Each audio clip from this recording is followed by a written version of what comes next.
So, hello and welcome to the New Gig Podcast. I'm your host, Glenn Hodgson, and today I'm delighted to be joined by the president of New Jobs America, Mike Hruby. How are you doing, Mike? I'm good, Glenn. Good morning. Good to see you. Now, Mike, give us a little bit of a background on New How are Jobs you? America, but also your journey that you've been on as well. I let's see. New Jobs America, to start with the very concrete and right now, is a nonprofit recognized by our American taxation system. We're in an activism role, so we're non-deductible, and our mission is to remove or defend defend self-employment by removing the barriers to individuals who wish to be their own boss, wish to work for themselves. So that part is very simple. I've been doing this for 15 years, and we started in Massachusetts, where we had the source of much of the current labor, the definition problem, and it's Hmm, spread throughout the country. So we followed the problem, and now we work nationally, both with federal legislation and state legislation where it is interfering with the free choice and the free will of individuals who wish to work. As absolutely. I got to this point, I have been self-employed myself for 42 years. We actually just passed the uh, just passed the 42nd year, and I figure that is well over 85,000 hours of full self-reliant self-employment. Meet your own, pay your bills, stay solvent, and keep your customers, clients, patients, whatever it is, happy. So that's that's in a thumbnail. Oh, and by the way, I am also the um, the son of three generations of self-employed professional musicians Excellent. in Cleveland, Ohio. And I have seen literally entire families living self-employed very happily, working hard at all times. And I add another 85,000 hours of the personal interaction. So I go a long way back in self-employment and working for yourself. And just give us a little bit of an overview of some of the issues regarding employment in the US. I know it's different from Okay. state to state, but some of the specific angles or specific trends that we see from your perspective. Okay.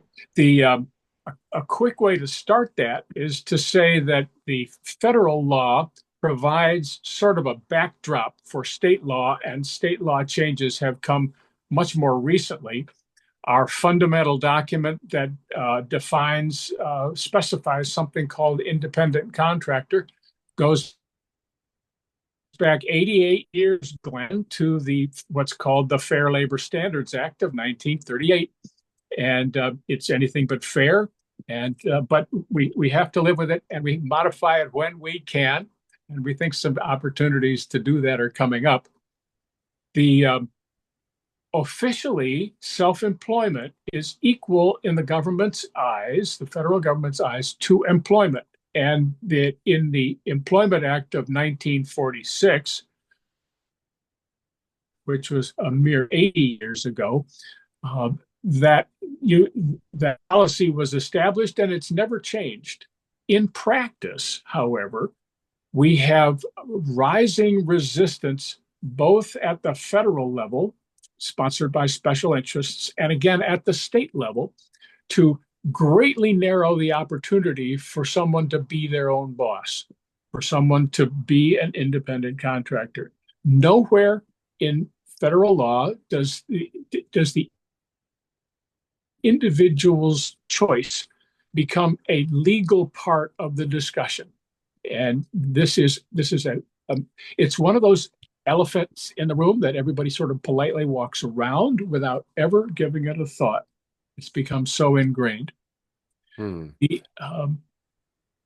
A hidden factor is that the organized not the nonprofits that represent employees are running a full-on state-by-state boycott advance. It's a military advance. They're going state by state. It's well coordinated. It's really well managed, and they've found that it's easier to fight state by state than to risk the power of small business in Washington, which is substantial. And they go state by state, and so they're eating away at it, at the freedom. California started it, Massachusetts started it, and then pulled back. Uh, Rhode Island has made it, for instance, made it a felony to hire an independent or engage an independent contractor, and they explicitly did that so that Rhode Island could send state marshals across state lines and arrest some employer, say in Sheboygan, Wisconsin, bring back the employer to sit in jail awaiting trial in Rhode Island. It sounds like something out of the Middle Ages, but it's true. That's what they're doing. And Massachusetts just 2 years ago, 2024, put a ballot question on the ballot for the voters saying, let's unionize independent contractors who are rideshare drivers. Well, it's kind of an inspiration. People say, huh. And the fact is that that is a violation of federal antitrust law to even do that. Yet it's on the books in Massachusetts. So if you get the impression that everything is sort of slapdash and multiple forces, if you're a man who likes sailing, the waves and the wind and the currents are coming from all different directions in American labor law. So And and Mike, what's driving this? Why would there be this desire to have such a strong fight against self-employment? What's the factors behind this? well, interestingly enough, the very independence of an independent contractor makes them a very poor union member. They don't want it. They will never go for it. They don't want any bosses, Glenn. They already, if they're employed and want to switch, they already have one. If they join a union or are forced into a union, then they would have two bosses, the union boss and the employer boss. So Mm, I personal estimate around 76 million and growing rapidly. People are making part or all of their income from self-employment. Every one of yeah, those is a no for a labor union. And the unions, on the other hand, say if we force them into employment, we get $1,000 for each one. That's $76 billion worth of union revenue. yeah. So they're scared. Employment in the U.S., probably in Europe too, is under great pressure. Not necessarily of its own making. It didn't originate with uh, the companies who are the employers. It didn't indicate. It didn't start with the individuals who are the employee or the self-employed contractor. Its other forces have affected. For instance, employment salaries are not keeping up with inflation. So you have to put inflation as one of the main drivers of people needing extra income. They need to work more hours. They need to work with hours they can squeeze into their schedule, and they need to make more money. Yeah. Well, this is something very similar that we're seeing in Europe as well. The unions fighting against that. We see that union membership is declining, and entrepreneurs are the people who just don't want to be put in a cage, put in a box, and having to pay money to these trade unions, who, in a lot of the cases, they don't really do a great deal. They're just out for members to fill their own coffers as opposed to actually help workers. And I think this is Yeah, universal, sadly. we we see that in the U.S. a lot. The people, even myself, I think of union dues, but that's just a part of it. If you're really on the inside of a union, you also get to sit on the pension board for the union pensions, and the grift and the corruption in there is absolutely enormous. Mm, I don't know if the headlines in the U.S. get over to Europe about this, but like the auto workers guys go to prison for spending pension money on golf clubs and trips to Las Vegas, and uh, personal friendships, and it's there's a lot of opportunity for corruption if you're in a union, and Yeah. it's hard for anyone to resist having that much money not tied down. Mm, yeah, and I think it's the case. I mean, even here in Sweden, we've had some union high up representatives who've been actually sort of kicked out for exactly these kind of reasons. So I think this corruption is endemic in the system, sadly, and I think it's because the power and money that actually exists there within this. And it's, ostensibly it's there to actually protect workers. What we're seeing is the absolute opposite. They're helping themselves, and they don't Yeah, care about entrepreneurs, self-employed, or open talent of any shape or form. right. That's exactly right. They just don't care. It's not that they had a care and they lost it. They went into this because they had a family tradition of being from a union, and they go in the union, and the union pays their bills, the union flies them around, and it's there's not much work to be done. You can going to meetings is not a lot of work. So um, it's captured. There's a whole economics field called regulatory capture. Yeah. And Mike, just on a more sort of positive note, I was seeing some states that have got a more proactive and more enlightened view of self-employment and open talent and being your own boss. The uniform rule there that associates them is the states that are experiencing active in migration of Americans from other states. Um, and the ones that come to mind and, and are doing phenomenally for it are Florida, number one.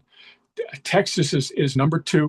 Uh, the two Carolinas, North Carolina and South Carolina, I would put in the second category. Yeah. They're big states. North Carolina is a big state physically. It's a lot of land, and it's just a day and a half drive from the metro areas of the East Coast. Tennessee, Indiana, and Idaho are the ones that I'd add and make a list of seven. They have what I'd call circumspect regulation. Yeah. And we, a couple of years ago, I don't remember the details. It's been about 5 years. We went through the Florida law, and an attorney helping me with this and myself, we said this law is great. If you just want to do the job and do it, then and everybody understands it. If you've got like a contract to do it, work to the contract, no problem. So they make it a non-issue in the law, Mm. as you'd expect it to be. If a mom wants to go and start a marketing firm working around her kids' schedules, do it. Just get an ID, employer ID number from the state, from the feds, and you're in business. Yeah. Make your customers happy. Yeah, which is the way it should be, and I think that we here in Europe where we're drowning in regulation, being strangled by red tape. I think we need to sort of look to the US or certainly some of the states that are a bit more evolved to want to allow people to earn money when, where, and how they want, and don't want to put these straitjacket or force people into a 9 to 5 against their will. Glenn, I couldn't agree more. And we have for 50 years, we have raised the educational experience level of the American workforce. It's just phenomenal, and uh, but that's what we have a very smart workforce, and they believe they can manage themselves. Not Mm, every single one of them, but the ones who realize, like I'm Glenn Hodgson, and I can do this. They come to that realization, and they're not manageable, mm, and the residual experience people within corporations are not prepared to manage a bunch of people who think that they are perfectly capable of managing themselves, particularly since if you have a list of rules, I'll deliver them. Stay out of my way. If I do it, morning, noon, or night, that's of no concern to you. If I meet the Friday deadline, that sort of thing. yeah. So it's a very positive feeling inside the self-employment world, and the straight employment people don't like. They're just not kind of getting it. Yeah, so this is the shift. I mean, it's it is it takes time and it takes effort, but I think this reality that it's kind of individual led, and I think we're seeing more and more people wanting more of this flexible work style. And for companies and organizations to find the best talent, they need to give them a bit of flexibility. But also, there seems to be an increasing number of people who do really want to be their own boss and they want to Yeah, strike out their own, and they don't want anyone telling them what they should be doing, when they should be working, and what rules they should be following. I agree. I think that if you're a young person and you just want to get some experience, I would advise getting a job. That's where I started. I just got a job. I worked at a bank, my first one, and then I worked for the New York State Senate. And they told me what to do, and I did it. It was good advice. Yeah, no, I Yeah, mean that's how you get started, and then yeah, you kind of get the drill. You understand what supervision is, and you one of the ladies at the bank said, Mike, I wanted to make the report perfect. She said, we are going to make our decision at 2 o'clock. And if you have your report to us before 2 o'clock, we're going to consider it. But if you have it at 3, we're going to keep making the decision on time. I have never forgotten that, Glenn. And it's that kind of self-discipline that you yeah, internalize as a and become a better employee. When you're a great employee, you make a great self-employer because you act like you want the person doing the work to act. So in that you become a boss by understanding you have to boss yourself. That's So completely I think right. if there's anything that Europe could do, any single thing that Europe could do, the first thing would be to acknowledge the absolute crucial value of an individual doing the work, sizing it up, estimating how long it'll take and what tools, billing for it, collecting. That is the element of the economy. The economy is nothing more than all the individuals doing that in their own way. And Yeah. I think that much of Europe seems to be afraid of that. And I don't know why, Glenn. I Mm. don't know why. Fear of Napoleon or something, there must be a larger structure that tells everybody to do this. But I think you can see that people like Elon Musk and Trump and Warren Buffett and all, like Larry Ellison, all these people they're all self-employed. It doesn't matter Yeah. what the structure is. You don't tell Donald Trump what to do. You don't tell Elon what to do. He's a trillionaire. He goes where he wants to go and sleeps when he wants to sleep. You know, and I think Europe would somehow be helped if they could get themselves to that level of trust of the individual, reliance on the individual. Completely. And I think, now it's still very much the case. If you want to be your own boss and you want to build something up, you sadly have to still leave Europe. And, there's a great history of individuals who've left the old continent and moved to the new world, whether it's sort of Yes. US or other Oh, we've been places doing to it do for that. what, 3 years? Yeah. Yeah, and I think that's the bit, the mentality, and I think that that need to trust people and allow people to look after themselves and create things because we have the technology these days, Mike. That's the big thing. Yeah. The technology is there, the tools are at our disposal. It's just the old-fashioned mindsets that seem to be caging a lot of the entrepreneurial spirit and the passion in a corporate sense and a business sense that exists today. Yes, I agree. I agree. The platforms that people can work on I call them matching platforms because they match work needing to be done with people wanting to do that kind of work. They're Yeah, phenomenal. If I want someone who can, uh, talk speak Swedish, listen to broadcasts and compile something and send a report, I can find somebody and change yeah. the language. I'll find somebody else. Change the timing, deliverables. There's someone else there. It's just astonishing. Bought a cartoon one time when I really needed it from a guy in Uruguay. Like Uruguay. Okay, and he came back. There it was. Never Yeah. thought of it before. Yeah, absolutely, absolutely. And one of the things that we seem to be getting here in a European setting is this kind of like tests at the national level for what is a self-employment? Are you really self-employed? Are you bogus self-employed? Are these the kind of the gray zones that exist in the US and US states as well, Mike? Glenn, you broke up a little bit. Could you repeat the question? Yeah, just the issue there that we see a lot, Mike, is this idea of self-employment. Who is really self-employed and who is just bogus self-employed? There seems to be a real crackdown. There's a lack of definition and a lot of clarity. What is self-employment from state to state? The We actually,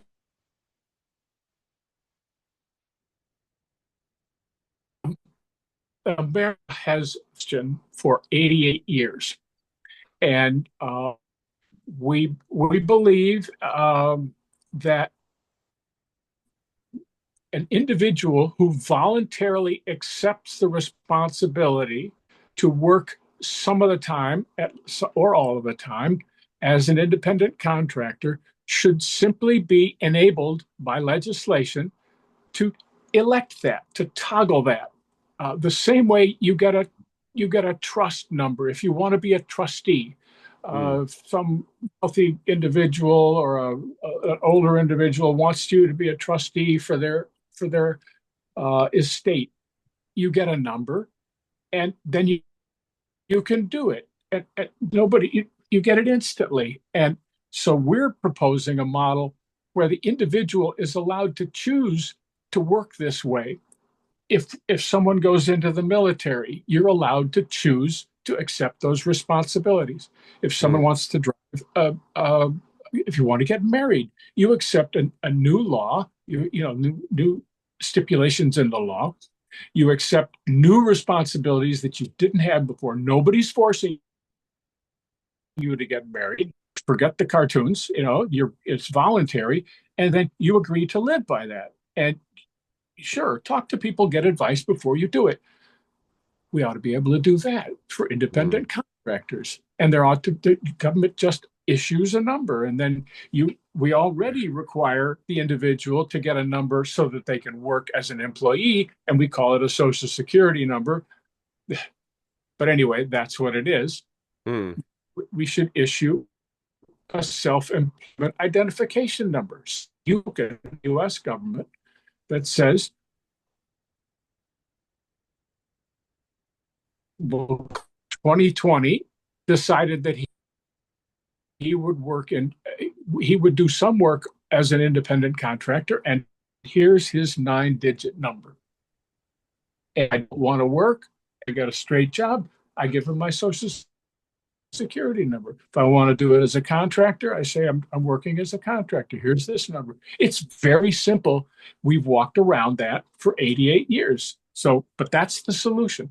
Leave Yeah. it to the individual and then enforce the responsibilities in commercial court.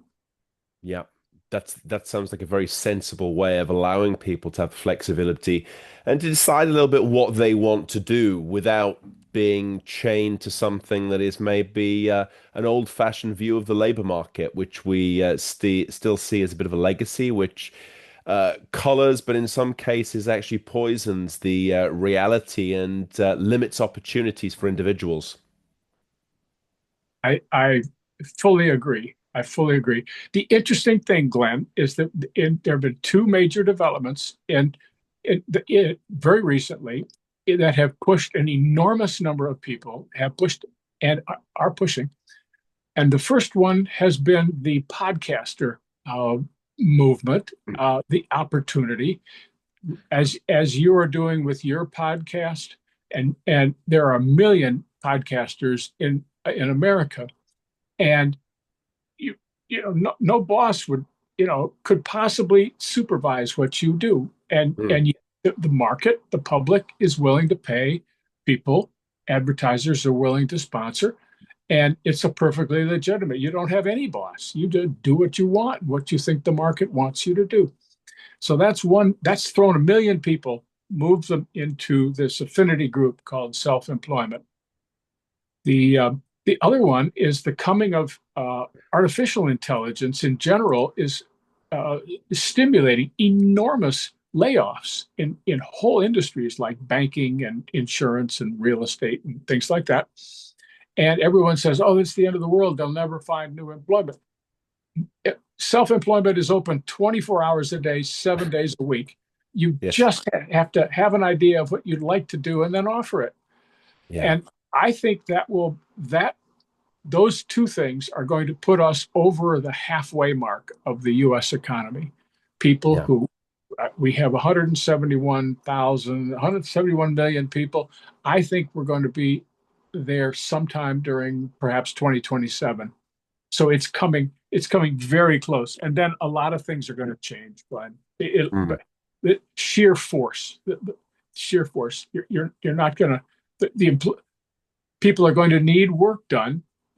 Like there's so much deferred maintenance, you can't believe it in this world. And people are going to learn, hey, I can earn 30,000 driving for Uber, or I can earn 200,000 as an electrician.